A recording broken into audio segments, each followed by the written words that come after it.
You're listening to the Ask Drone U podcast. You ask, we answer your drone questions. Whether you're here to turn your passion into profit or you simply fly for fun, we're a community of learners and teachers who aspire to achieve greatness. We are Drone U. Hey everyone, and welcome to this week's Drone News. Joining me today is the Flying Dutchman, and as you know, my name is Paul. First up in this week's Drone News, it seems as public safety continues to utilize drones that more complex problems are arising. Haya, what do you have? Yeah, this first story takes us to Canada, where a police helicopter collided with a drone. And this is a helicopter from Royal Canadian Mounted Police. It's an AS-350B3 helicopter. And it collided with a drone, a very expensive one, costing about $100,000 from Aaron Labs. And that is actually owned by Fleur Systems. It was a tethered drone flying at about 300 feet. And it collided with the helicopter. It struck the props as well as the tail rotor. There were 3 people on board of the helicopter. It landed safely. Nobody got hurt, but it must have been a scary and also an expensive experience. The helicopter was grounded basically and was removed later for repairs. I'm just happy that nobody got hurt. I mean, these drones are heavy. It could have been a lot worse. That thing could have crashed, and then who knows what would have happened. So the Canadian Transport Safety Board rated this a number 5 on the scale to 6. I guess 6 is the most dramatic situation, so that kind of gives you an indication as to how bad this was. Shit happens. I'm just happy that nobody got injured or nobody died, nobody got hurt. It is important to know that the helicopter and the drone were on a joint mission. So they were playing for the same team with the same goal in mind, and still they got in each other's way somehow. So if we ever learn more about how this was possible and how this happened, we'll be sure to share it. But so far it happened. We're just happy that nobody got injured and nobody died. Couldn't agree with you more. It showcases the importance of communication procedures and protocols between manned aircraft and unmanned aircraft, which is rather difficult here in the United States with existing FCC law, as unmanned pilots are unable to squawk on the right channels to reach helicopter pilots, which this problem may become more and more relevant, Haya, as news teams around the country utilize manned and unmanned aircraft. In our next piece of drone news this week, it seems like the real winners of the pandemic might just be kids, as adults seem to be compassionate and want to help them further their lives. And now they're just helping kids take to the skies and further their experiences in a whole new way. Hiya, what's going on here? Yeah, I think this is a really cool story. As you know, Wing, company that's part of Alphabet, which also owns Google, has a drone delivery service, and they started with testing the drone delivery service in Christiansburg, Virginia last year. Now, one of the people who took part in those initial tests was Kelly Pesek, and she is a middle school librarian, and she took part in the initial drone deliveries from Wing. And as she realized that, it's like, hey, this is a great way to get books to kids during the summer in the midst of the coronavirus pandemic when we need to socially distance. So she contacted Wing, she reached out to them, and those guys actually thought it was a great idea. So this summer, they're gonna supply library books for summer reading to school kids by drone. And I think it's an awesome idea. This happens in the Montgomery County School District. And I think they reach a total of 600 students. So 600 kids are going to experience what it's like to get their school books or library books delivered by drone to their backyard. I'm all for, and actually I would love to go over there and see what it's like and see what the reactions are from kids. I think this is it's a great way to showcase new technology to the next generation. So I'm all in favor. Yeah, it goes to show the importance of allowing kids to be able to take flight, as how many of those kids are going to be inspired by what they see this summer? And how are those kids going to be able to safely explore taking to the skies with drones themselves? An important question in regards to the evolution of remote ID. But Haya, in this next piece of news, Many people are wondering why Amazon has not started delivering with drones just yet, as it was almost 5 years ago that they announced over Christmas that they were going to be delivering with drones within a few years. But it has many asking, when will this actually happen?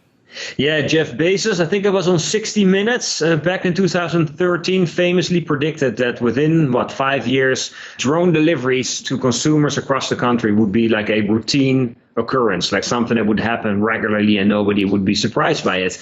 Now, here we are 7 years later. It's not quite like that. Jeff Bezos kind of stuck his neck out, was very positive about drone deliveries, and I think considering how aggressive and revolutionary Amazon has been when it comes to e-commerce, I think at the same time, a lot of people are kind of surprised that still we haven't really seen or heard anything from Amazon when it comes to deliveries by drone. Meanwhile, Wing has been taking off, UPS, we have Mothernet, we have Zipline. There are plenty of examples where drone deliveries are actually taking place, but it's been awfully quiet from Amazon. Now, Business Insider had a great piece where they spent quite a bit of time going behind the scenes, talking to a number of people to kind of find out what the heck is going on. And apparently what happened is that Gur Kimchi, I hope I pronounced his name correctly, he was like the main face of Amazon Prime Air, pushing Amazon into the drone delivery business. He has resigned, and it's not quite sure what his new role within Amazon is. Apparently nobody reports to him anymore. And the Amazon Prime team that is responsible for launching this drone delivery business within Amazon has been disorganized. There's been a lot of changes. There has not been a clear direction. We know that the regulations from the FAA that you have to comply with in order to be able to make drone deliveries has been a very big obstacle for Amazon to deal with. And if you want to know all the nitty gritty, then I urge you to read that article. But it's kind of interesting that a company that's so aggressive, so advanced, that has such deep pockets and access to all kinds of technology has been working on drone deliveries for a number of years, and we still have yet to see something substantial, something that actually is happening. So I hope they figure this stuff out. It'd be super exciting to see what Amazon would be able to do, but as of yet, they're falling behind, and it's too bad, really.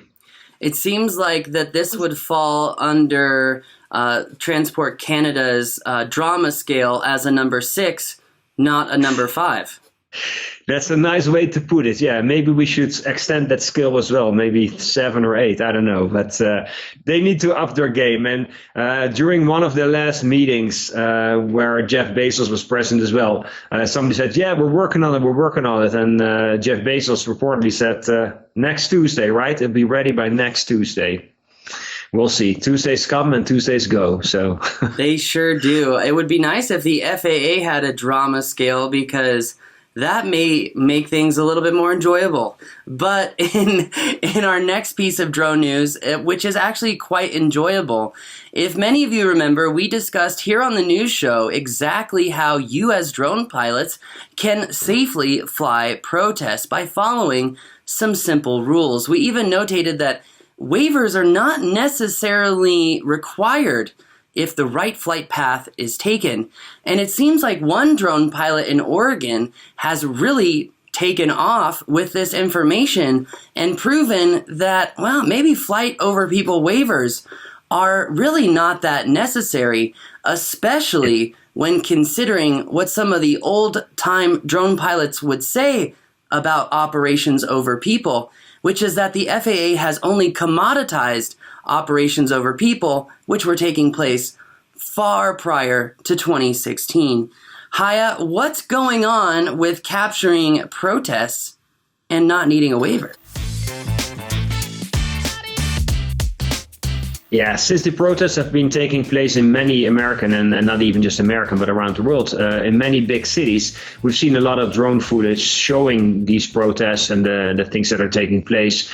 We've seen drone videos, drone photos. Now, when you fly in an urban area, of course, it's tricky. There might be airports close by. You might have GPS interference. You might be flying over people, even if you don't intend to. Some of these drone videos and shots that we've seen were taken during the darker hours of the day. So maybe people were flying at night nighttime. There's a lot of stuff that comes into play when you safely want to fly in an urban environment.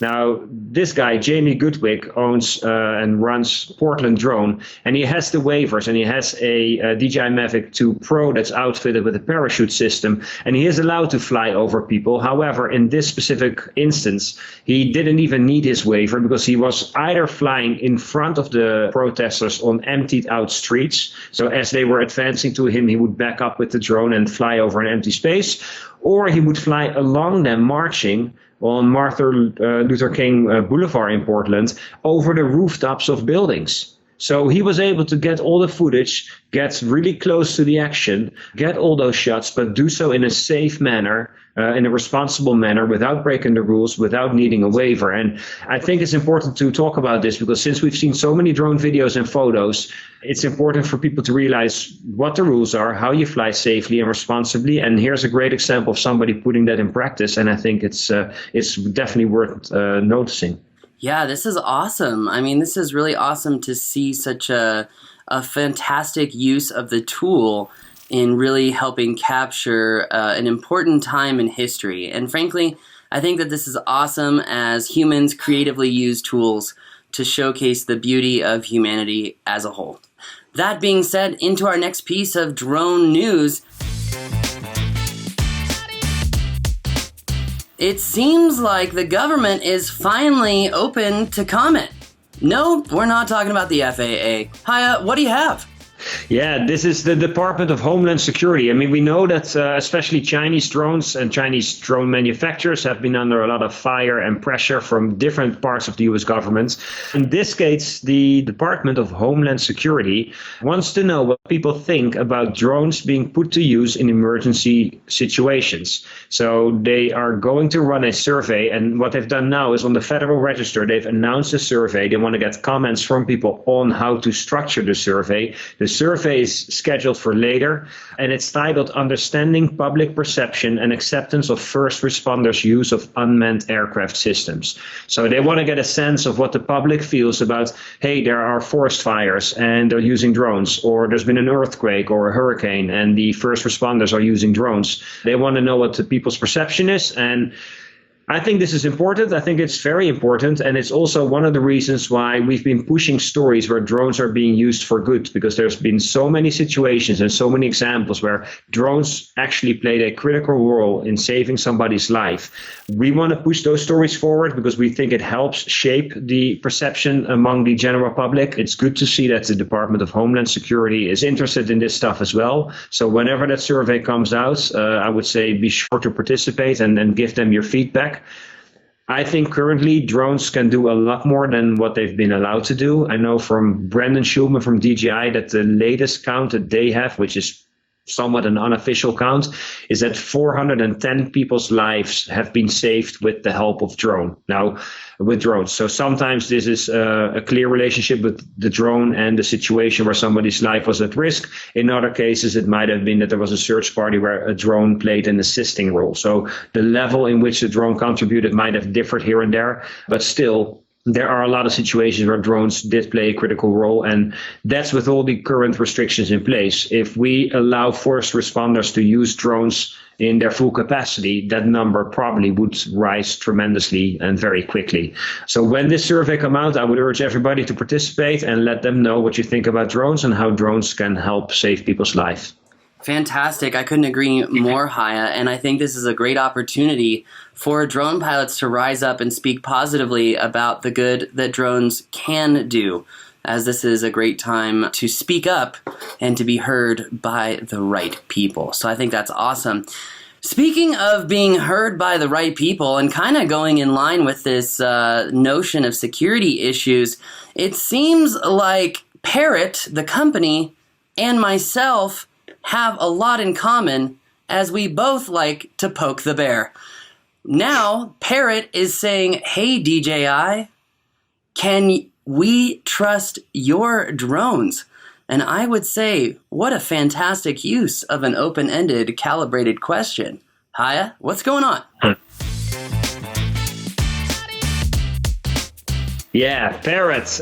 We've seen prototypes and early images of a new drone that has a dual lens setup with a thermal camera. So you have 3 cameras or 3 sensors basically, and it allows you to zoom in 32 times optical and get a thermal view. So it's an awesome drone, at least it seems. It's a modified Parrot Anafi, a little sturdier, a little better, bigger, stronger.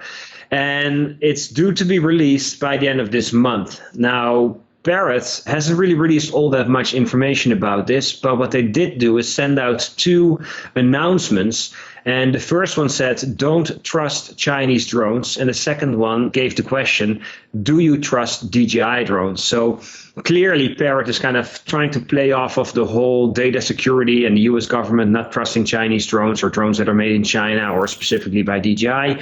And they're trying to benefit from this situation. I'm not sure if this is the right marketing strategy. It's kind of interesting. Also, if you look closely at the Parrot Anafi, it says it's designed in France, but guess where it was built? It was actually put together in China. So even the Parrot Anafi is a Chinese-made drone in that regard. So I don't know if when you're about to launch a new drone, and I would imagine this one is specifically targeted at government agencies, first responders, local law enforcement, those kind of people. If that's what you're going after, I don't know if putting the emphasis on Chinese-made drones is the best way to kind of introduce and to announce your new product, specifically since the Parrot Anafi is made in China. Now, we have heard information that this new Parrot drone might be made in the US just to kind of solve that problem. However, even if it's assembled in the United States, probably a lot of the components inside the drone might still be Chinese. So I think by pushing the narrative this way, you lose either way. I don't think you make yourself look better by putting other people down. In this case, they take on DJI. I haven't heard anything from DJI, whether they're going to fight this, whether they're going to sue them or whatever. I don't think they would. I don't think they should. I don't think it's worth their time. But anyway, it's an interesting approach from Parrot to get into the market with a new product by saying stuff like this about Chinese drones and DJI drones specifically. Yeah. Well, while I agree with you that calling people out is probably not going to offer a mutually beneficial situation, as I have learned recently, but I will say that I think it's important that we are able to have conflicting conversation because true objective, conclusions are really met much faster. That being said, Haya, do you see a fundamental marketing shift in the industry overall, as it seems to me like companies have been really shy to call out DJI, and now that Autel has won their lawsuit against DJI, it seems like the DJI rhetoric is, taking flight. You could think that. I mean, the lawsuit the patent fight between Autel and DJI is not over yet. That's still ongoing, and it might take until August before we hear the last on it.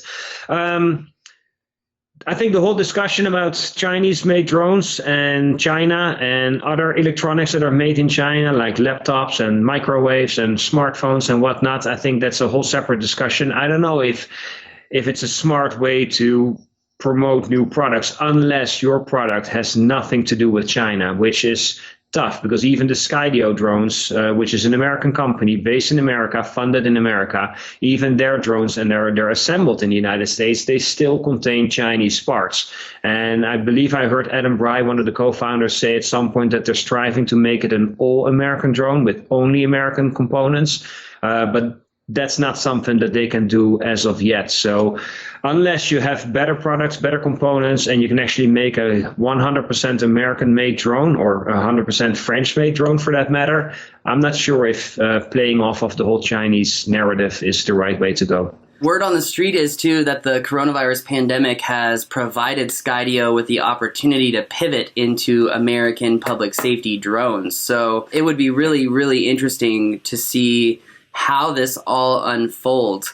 At the same time, it seems like unless there's clarity in how remote ID moves forward, it seems like maybe all drone manufacturers could potentially still lose at this point. So I would say I think this is a great example of why people should go back to that article that we talked about with DHS asking questions about public safety and go comment on there and go talk about, do we need to eliminate all Chinese parts, or can we differentiate dumb and smart parts, you know what I mean? And really be able to still utilize a global supply chain while developing a local supply chain here in the United States. Yeah, I agree. I think, and Brandon actually mentioned this in an interview, is that you talk about Chinese-made drones, and there's two important things there. One is, if you're so concerned about China, then that has nothing to do with drones necessarily. Then it would have to do with anything coming out of China. So if it's country specific, then it should apply to everything that comes from that specific country.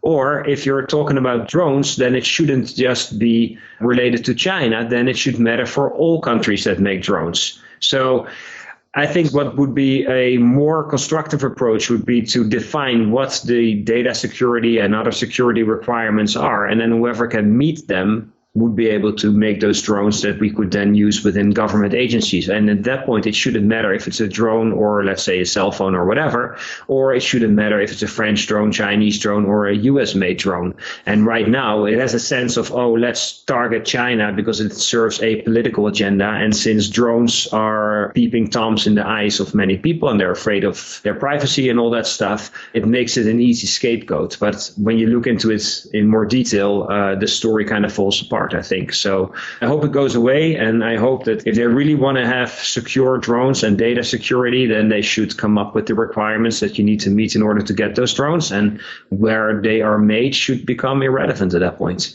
I agree, Haya. I agree on many counts, and I hope to see some clarity in this in the future. But I will say I'm really excited to see clarity on the whole issue with drones at airports, as many drone pilots have been questioning whether there was ever a drone that truly interrupted Gatwick Airport in the United Kingdom. And as air traffic has plummeted in the wake of the coronavirus, it seems like, Haya, the proof is in the pudding, as the United Kingdom has shown us if there was really a drone there or not. Haya, what did you find? Yeah, Gatwick Airport, December 2018, in the midst of busy holiday travel, drones disrupted the air traffic at Gatwick in a very dramatic way, leaving 140,000 passengers stranded, 1,000 flights were disrupted, and in total, the airport was shut down for 30 hours because of drone sightings. Now, the problem is we have never seen any real conclusive evidence that there were in fact drones. We have seen some footage, but that wasn't all that clear. The quality just wasn't there. At the same time, a lot of people do say that they have seen drones, and there have been 129 separate drone sightings, from which 109 come from credible sources, credible witnesses, according to the police. So these would include airport workers, airport police, and pilots. People you would think would be able to distinguish, let's say, between a satellite or an airplane or a helicopter and an unmanned aircraft. So there are a lot of people who at least believe they've seen drones. Now, what happened is that in those days when the Gatwick Airport was facing these drone sightings and the air traffic was shut down, the police was anxiously looking for the perpetrators. And in the midst of doing so, they've arrested Paul and Eileen Gatt. And the police stormed into their house with 12 armed officers and arrested them. And they were taken into custody, I think, for a total of 36 hours without being able to talk to anybody. They were interrogated, and they were seen as the prime suspects in this whole drone chaos at Gatwick Airport. These guys have now been cleared. They had been cleared some time ago, but they sued the police, and they received a 200,000 British pounds settlement, basically, for all the inconvenience and trouble that they had to go through. The whole Gatwick situation is a fascinating story because on one hand, with so many professional airport workers have seen drones, you might think, okay, then there must have been a drone, right? I mean, if there's smoke, there's got to be fire somewhere. At the same time, we haven't really seen any hard evidence. We haven't seen pictures that clearly show a drone. We haven't seen any video footage that clearly show a drone. So it still kind of makes us wonder, because in many other situations where drones were reported to disrupt airport traffic, they were mistaken, and what seemed to be a drone might have been a balloon, or might have been a bird, or might have been a plastic bag floating through the air. So there's been many other cases where drones were the prime suspect, and in fact it turned out to be something else. At Gatwick, we're still not 100% sure, but at the same time, there are a lot of people that saw drones indeed. Now, luckily, this couple has been cleared of any wrongdoing. They've received their settlements, so at least these guys can move on. But I think the Gatwick story is a story that's going to, pop up every so often. It's by far the biggest drone incident story at an airport in recent years. Yes, I think it also goes to show that we were right about our initial claims regarding the Gatwick incident, that it looked like there was never a drone there. And for the police to just quietly 2 years later be like, oh yeah, there was no drone there. I mean, it goes to show that I think the police could be used in more efficient and effective ways. That being said, as we move into drones for good, Haya, let's leave everyone with a good taste in their mouth, as once again, drones prove why they are such a valuable tool for society. What happened, Haya? Drama scale, is it a 2 or a 5?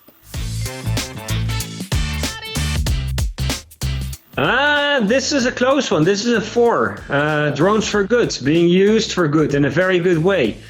A father and daughter were in a canoe or kayak on the San Joaquin River. Probably didn't pronounce that right. But anyway, they paddled out on this river. There's video footage. It seems like it was quite windy and there was some chop for sure. And at some point their canoe capsized and sunk.